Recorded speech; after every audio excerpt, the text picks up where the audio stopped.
The poorest of the poor must be served first. పేదరికాన్ని కూకటి వేళ్లతో నిర్మూలించాలి అన్నది శ్రీ నాదెండ్ల మనోహర్ గారి ప్రథమ ఆలోచన. ప్రభుత్వం అందించే ఏ పథకమైనా మొట్టమొదట అందాల్సింది పేదవాడికి అన్నది ఆయన సంకల్పం.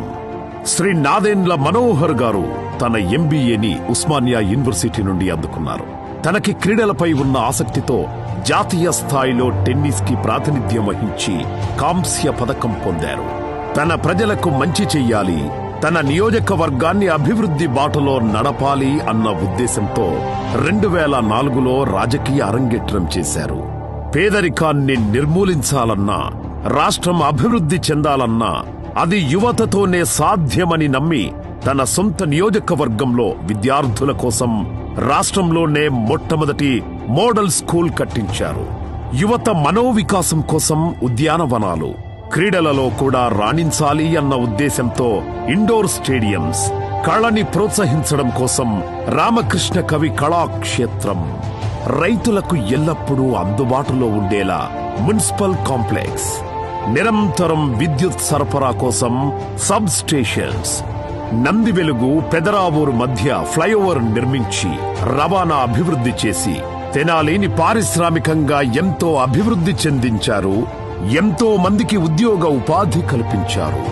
అంతేకాకుండా ప్రజల ఆరోగ్యమే ధ్యేయంగా ప్రాథమిక ఆస్పత్రి, పేదవాడి కలను సాకారం చేసేలా ఇందిరమ్మ ఇల్లు, ఇలా ఎన్నో అభివృద్ధి కార్యక్రమాలను చేశారు. అతి తక్కువ సమయంలోనే శాసనసభకు సభాపతిగా కూడా ప్రాతినిధ్యం వహించారు.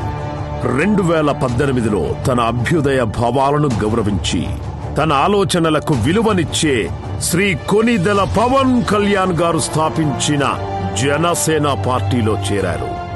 జనసేవకు తాను ఎంచుకున్న మార్గం జనసేన.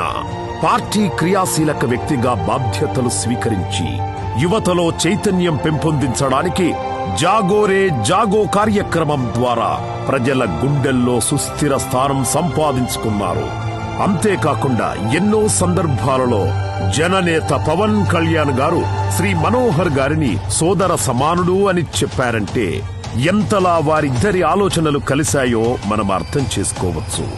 2019లో సార్వత్రిక ఎన్నికలలో గెలుపోటములకు అతీతంగా తన నాయకుడి వెన్నంటే ఉంటూ తమ పార్టీ ఆశయాలను, విలువలను, సిద్ధాంతాలను మరింత బలంగా ప్రజలలో చేరవేయడానికి అనునిత్యం శ్రమించారు. అంతేగాని తాను ఓటమికి వెనుదిరగలేదు, కష్టానికి కృంగిపోలేదు, అవమానానికి అలసిపోలేదు. గుండెల నిండా ధైర్యంతో ప్రజలకు మంచిని అందించాలి అన్న ఉద్దేశంతో తన నాయకుడి ప్రతి అడుగులో తోడుగా నడుస్తూ ప్రజా శ్రేయస్సు కోసం వాళ్ల కష్టాన్ని తీర్చడానికి, కోల్పోయిన ధైర్యాన్ని తిరిగి నింపడానికి, అన్యాయం ఎక్కడ జరుగుతున్నా ఓ సైనికుడిలా మీ ముందుండి యుద్ధం చేస్తానంటూ తెనాలి అభివృద్ధి నా బాధ్యత అనే భరోసా ఇస్తూ పోటీ చేస్తున్న శ్రీ నాదెండ్ల మనోహర్ గారికి అఖండ మెజార్టీతో విజయాన్ని అందిద్దాం. గెలుపులోను ఓటమిలోను వెన్నంటే ఉంటానని చెప్పి ఈరోజు మీ అందరినీ ఒక ఏకతాటిపైన నడిపించగలిగే సత్తా మార్గనిర్దేశకులైన నాదెండ్ల మనోహర్ గారికి ప్రత్యేకించిన ధన్యవాదాలు తెలియజేస్తున్నాను.